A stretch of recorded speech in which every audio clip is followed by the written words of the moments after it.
뉴스에 보면 지금은 뭐 많이 등장하지 않은 부분인데 간혹 이런 사건들을 우리가 접한 적이 있습니다. 그 동네에 있었던 어떤 상이 밤새 넘어져 있거나 부러져 있는 것. 그러니까 예를 들면 단군 신상을 갑자기 하룻밤 사이에 목이 잘려 있다든가, 뭐 어느 초등학교에 세워놓은 뭐가 그날 저녁에 넘어져 있다든가. 누가 할까요, 그거? 밝혀봤더니 그 지역의 교회 장로님이 두 분이 가셔가지고 톱으로 절단을 내셨다는 거 아닙니까? 결국 어떻게 되었을까요? 나라가 준비한 특급 호텔로 모시고 가서 몇 개월 동안 사시고 나오셨다는 얘기가 있습니다. 그런 사건들이 지금도 지방에 가면 또 비일비재합니다. 오늘 우리가 보는 두 번째 계명, 나 외에 다른 나를 위하여 새긴 우상을 만들지 말라라는 거지요. 그래서 우리가 보면 뭔가를 만들어 오면 무조건 좀 없애버리고 싶은 충동감이 있는 것이 어쩌 우리들의 마음이 아닌가라는 생각이 듭니다. 조금 이런 부분에서 우리가 좀 봐야 될 것은 모든 상들이 우상은 아니죠. 그것을 보고 우상화 시키는 우리가 문제지 무엇을 만들어 놓은 것이 문제가 될 수도 있고 안 될 수도 있습니다. 우리가 이 기준을 갖는 것이 참 쉽지는 않아요. 제가 전에 섬겼던 그 교회 목사님은 일단 신방 가면 방부터 시작해서 다 찾아봅니다. 다 하면서 술 있나 양주 있나 그리고 이런 조각상들 같은 것이 있나 다 찾아봐요.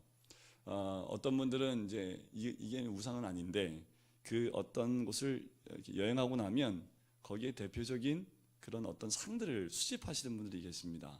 그런데 그 목사님은 금지를 시켜요. 왜냐하면 그런 것들이 그 지역에서 섬기는 우상화됐던 그런 상들인데 그걸 굳이 집에다가 갖다 놓을 이유가 뭐가 있냐라는 거예요. 그래서 어떤 분들은 영적으로 그것이 이 집에 도움이 되지 않기 때문에 굳이 그걸 사놓거나 집에 모셔놓지 말라고 얘기를 해요. 그래서 그 목사님을 가시면 다 가지고 오세요. 그 쓰레기통에 다 집어넣고. 근데 되게 비싸더라고요. 그런 게 비싼데 그 자리에서 다 폐기 처분시키고 그렇게 하셨다는 것을 기억을 합니다. 의미가 있는 거지요. 목사님이 그렇게 하신 것도 의미가 있는 겁니다.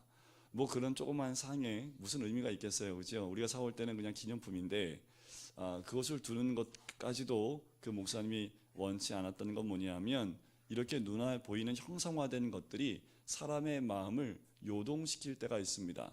왜 목사님이 그렇게 하셨냐면 그 한 집에 꿈에 그런 것들이 나타났던 거예요. 그러니까 꿈에 집에 있는 형상들이 움직이는 꿈을 꿨던 성도님이 계십니다. 그래서 그 집에 가서 그 모든 걸 다 이제 신방 예배 드리고 다 제거했던 것을 그 목사님이 경험을 했기 때문에 굳이 집안에 그런 거 두지 말라고, 당연히 양주도 두지 말라고. 양주를 여기 왜 있습니까? 그냥 기념으로 사왔습니다.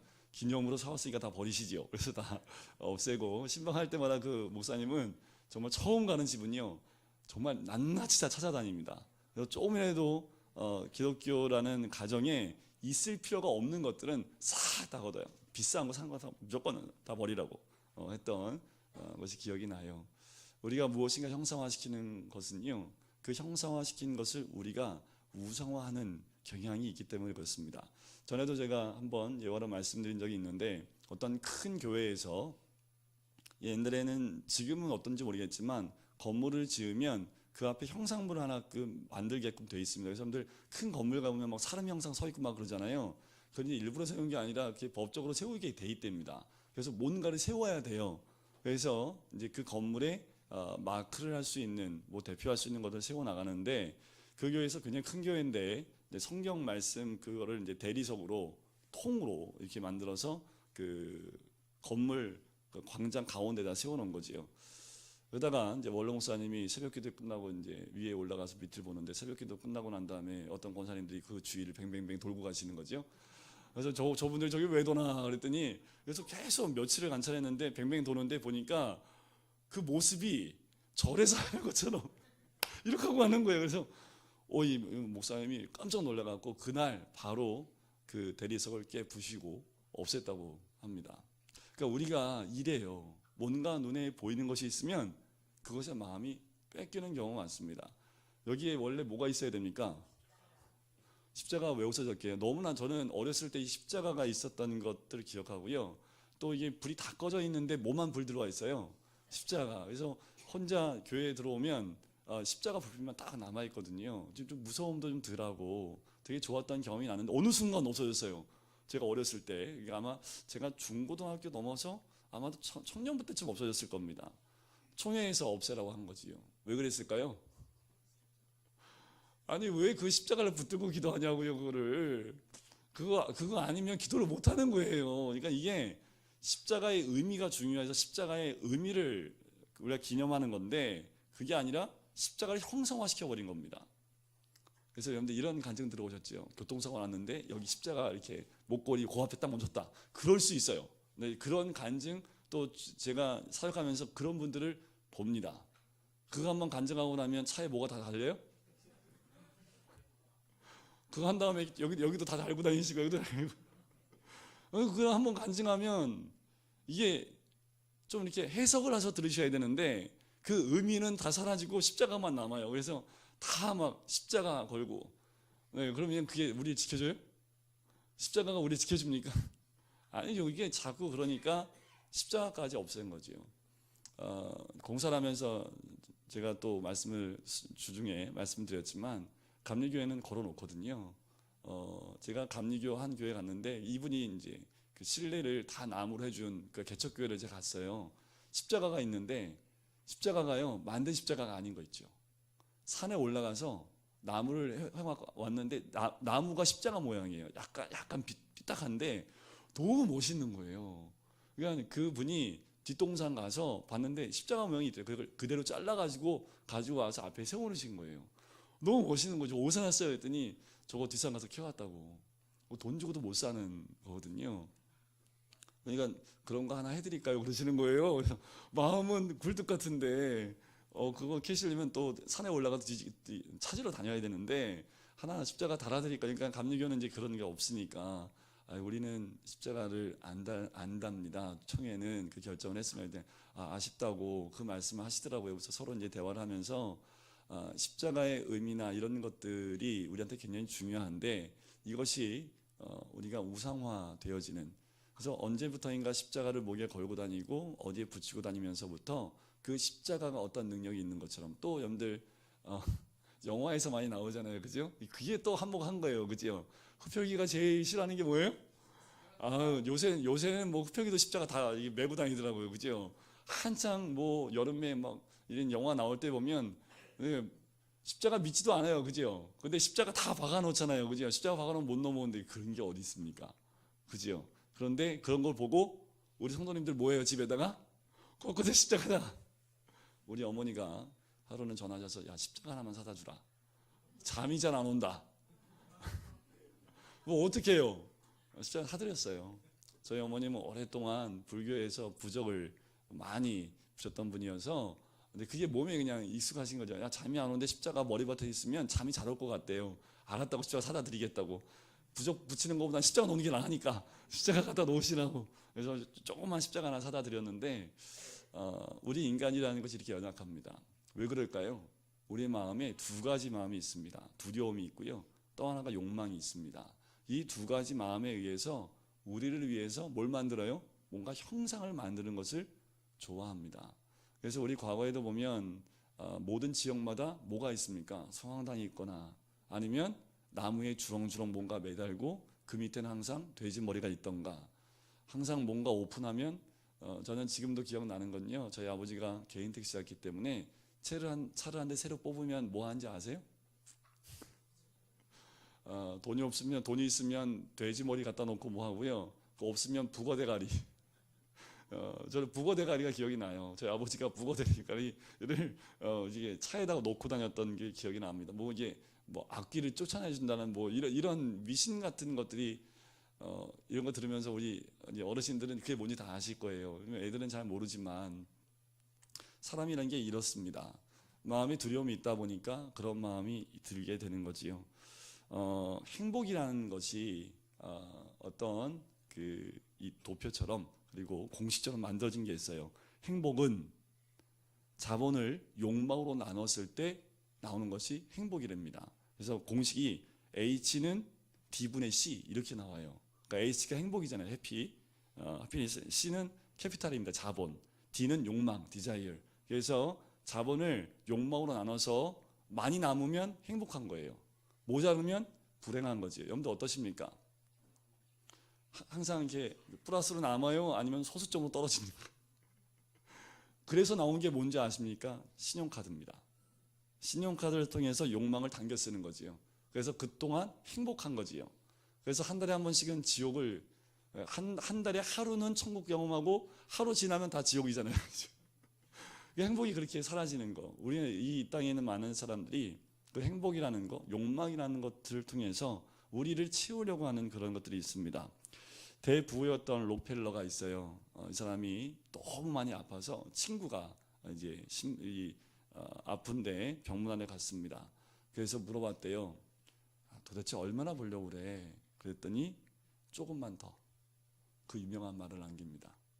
그렇게 대부호인데 야, 너 얼마나 더 벌려고 그래? 그랬더니 이 침상에 누워서 시름시름 앓으면서 조금만 더. 우리 인간이요, 많이 가져도 조금만 더, 없으면 좀 더 많이. 이게 우리 인간의 본성에 나와 있는 모습이라는 겁니다. 그러니까 여기 오늘 두 번째 계명에 처음에 보면 이렇게 나오지요. 너를 위하여라는 거예요. 다 이 뭔가를 만드는 것은 누굴 위해서 만들어요? 나를 위해서 만드는 경향이 많다라는 겁니다. 1장은 우리가 첫 번째 계명이 뭐예요? 계명이 뭐예요? 1절 하나님 외에 다른 섬기지 말라. 그죠? 이상한 우상을 만들지 말라는 거죠. 그죠? 삼가. 근데 삼가만 기억나. 삼가. 여호와 이름 망령 때 행하지 말라. 사업이 있어도 안식일을 거룩하게 지켜라. 오늘도 부모를 공경하라. 유익을 살해하지 말라.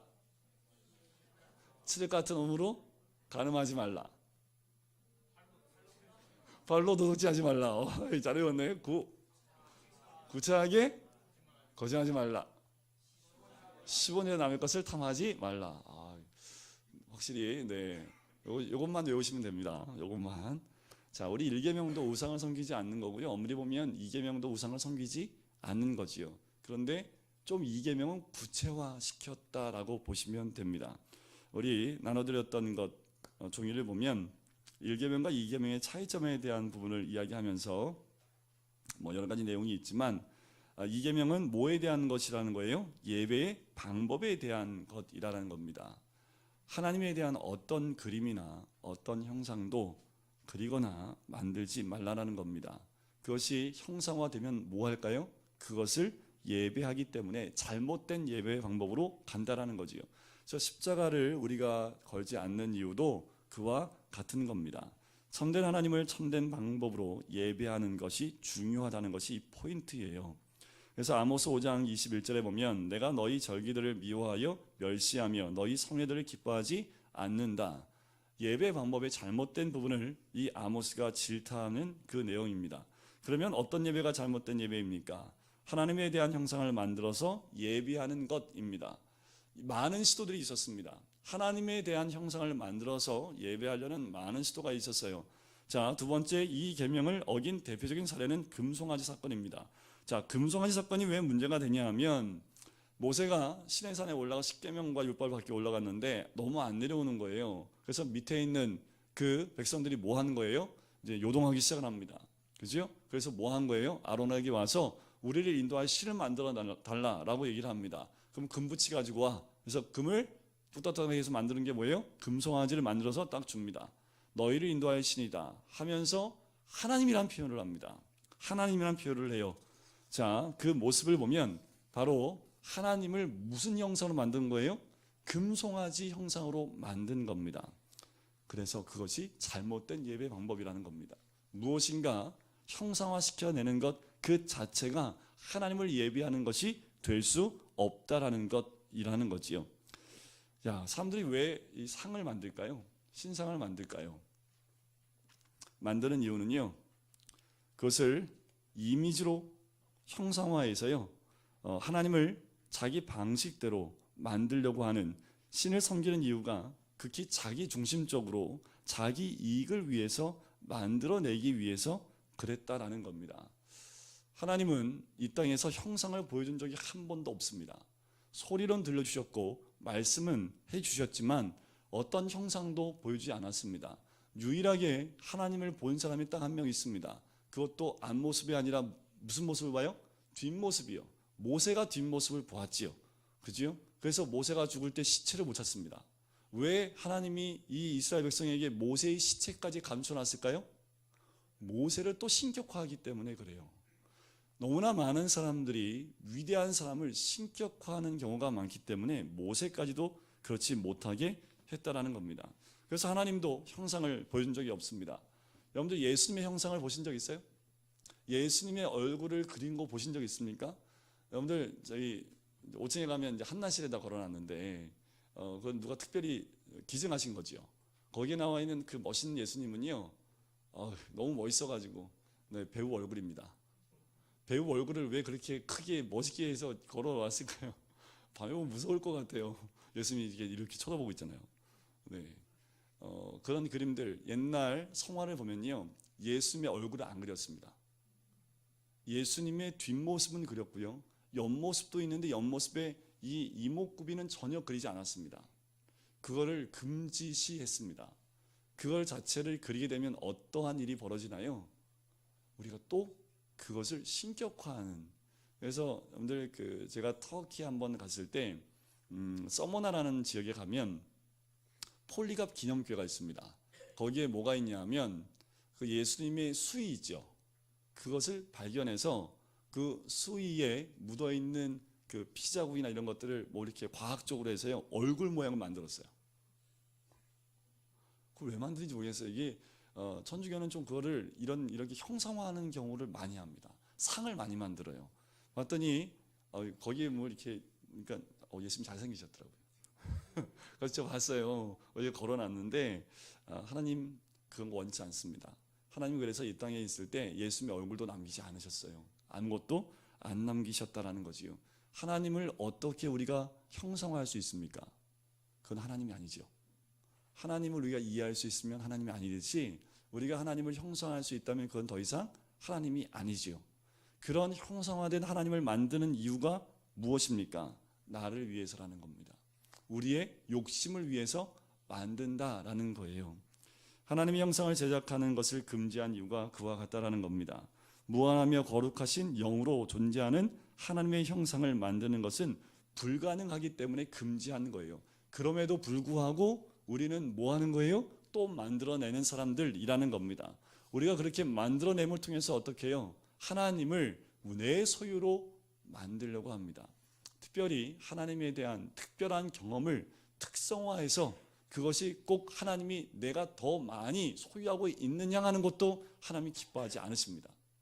성경대로 말하면 하나님을 더 가까이 한 사람일수록, 하나님을 더 가까이 만나는 사람일수록 어떨까요? 성경에 있는 많은 사람들은 능력을 나타낼 수도 있지만 그것은 구약에 있는 특별한 경우고요, 신약에 넘어오면 복음을 전하는 일에 그 모든 것이 집중됩니다. 더 겸손해져요. 더 낮아지는 모습을 봅니다. 사도 바울의 모습을 보면 성경에 정확하게 나와 있지요. 3페이지에 여러분들 한번 보시면, 사랑이 영원하고 무한하며 불변하신 하나님을 어떤 모양, 어떤 그림으로 표현할 수 있겠습니까? 만일 누군가 상상력으로 하나님 형상을 만들게 되면 그것은 필연적으로 하나님의 영광을 가리는 것이 되며 하나님을 왜곡되게 묘사하는 것이 되고 맙니다. 여러분들이 저를 보시고 제가 사라지고 난 다음에 여러분들 백지를 다 드리고 저에 대해서 형상화해 보라고 하면 어떨까요? 눈으로 보셨잖아요, 그죠?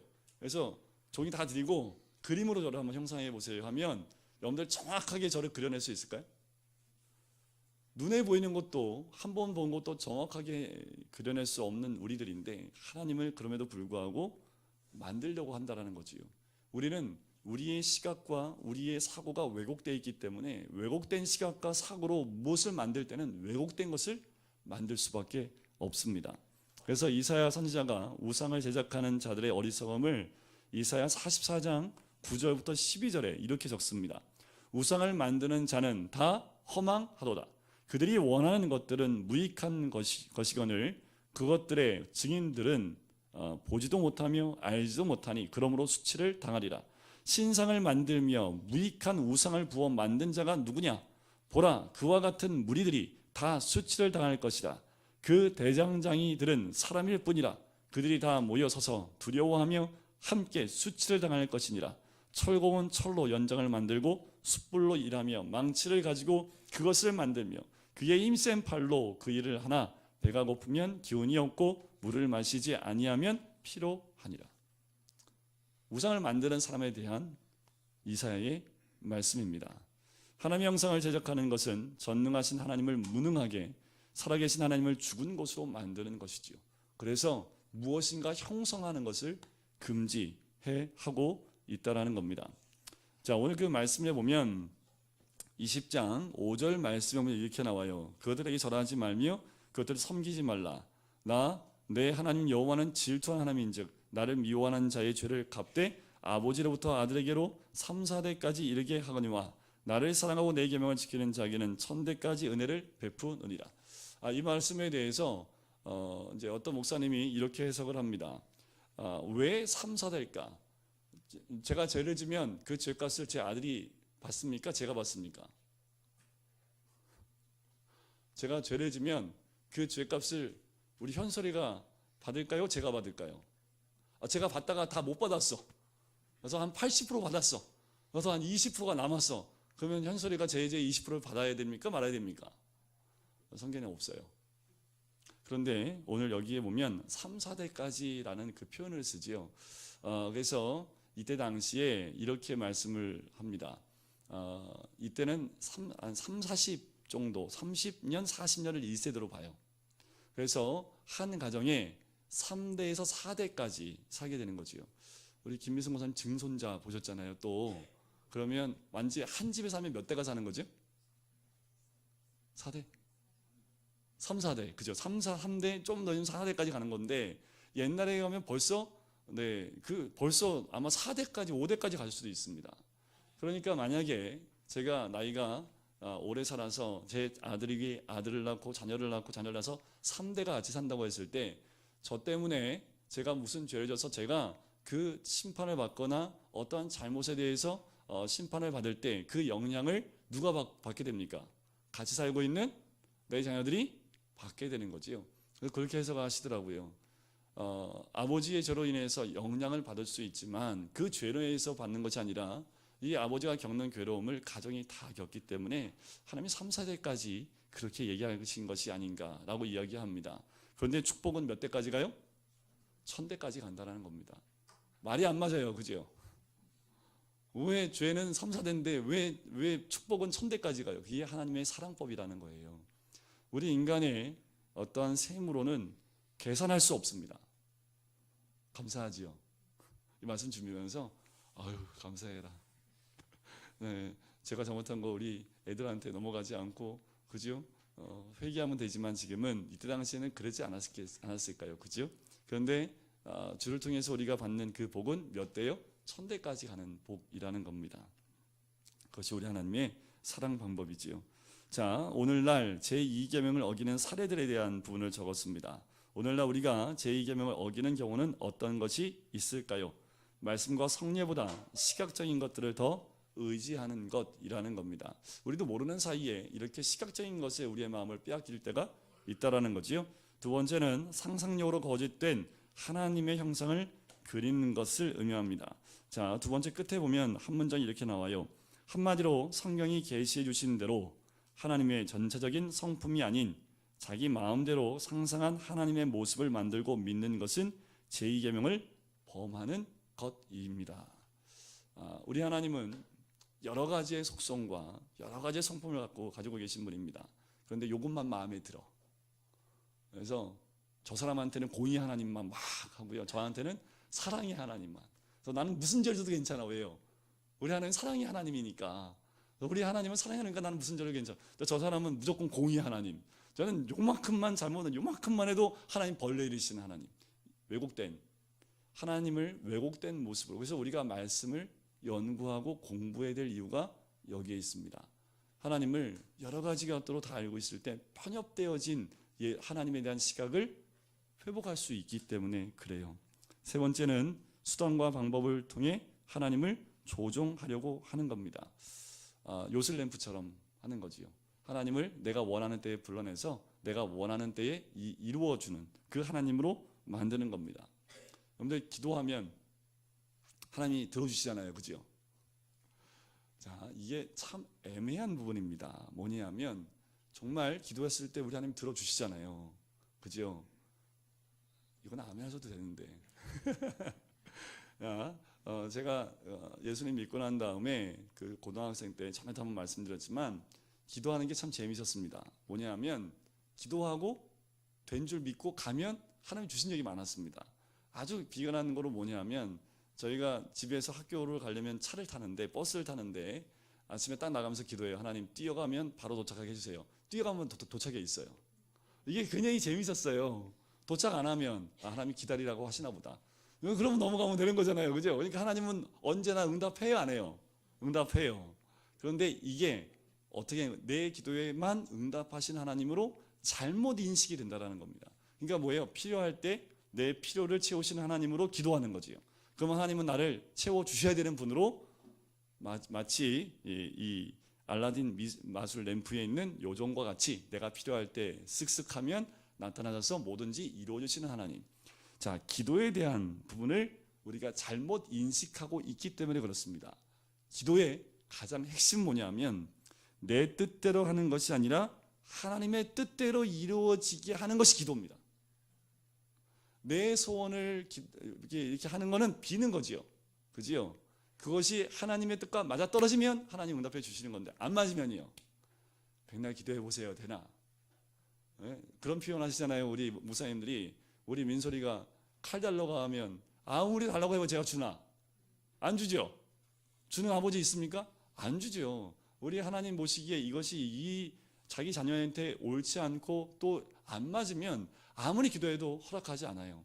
그런데 때가 되고 하나님 뜻이 맞으면 그 기도가 맞으면 하나님이 바로 주시는 거지요. 이게 이제 잘 되면 하나님이 내 기도에 응답해 주신 것 같지만 실제로는 하나님 때에 하나님 방법으로 하나님 뜻에 맞기 때문에 허락하신다라고 보시면 됩니다. 또 우리가 이런 경우도 있습니다.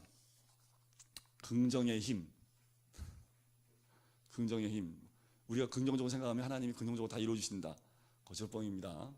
그것은 그 목사는 이단으로 판명이 됐습니다.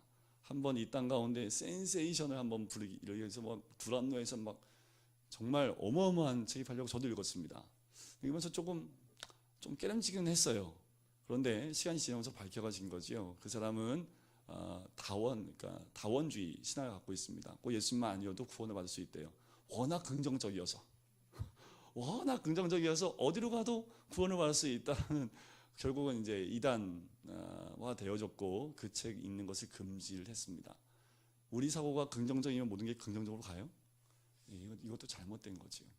또 이런 경우도 있습니다. 헌금을 내 소원을 비는 것으로 헌금을 하는 경우도 제가 늘 말씀드리지만 저희 교회는 일천번제 안 드리니까. 일천번제 드린 이유가 뭐예요? 왜 우리가 100일 기도해요? 왜 1000번의 헌금을 드려요? 다 내 목적을 따라서 헌금하는 거지요. 우리 하나님은 우리가 1000억을 드리고 1경을 드리고 아무리 많은 돈을 드린다고 하더라도 하나님 보시기엔 그 돈은 얼마예요? 아주 크기 작은 겁니다. 그죠? 그런데 그것으로 하나님을 움직이려고 하는 경향이 있는, 그래서 일천번제라는 헌금도 만들어지게 된 거지요. 참된 하나님의 형상, 우리는 이것을 섬겨야 되고 또 그 사상을 가져야 되는데 이 땅 가운데 하나님의 형상을 가지고 이 땅에 오신 분은 단 한 분밖에 없습니다. 예수 그리스도밖에 없어요. 골로새서 1장 15절에 보면 그는 보이지 아니하는 하나님의 형상이요. 바로 하나님의 형상은 예수 그리스도를 의미하지요. 그래서 요한복음 14장 6절에 보면 내가 곧 길이요 진리요 생명이니 나로 말미암지 않고는 아버지께로 올 자가 없느니라. 나를 본 자는 아버지를 보았거늘.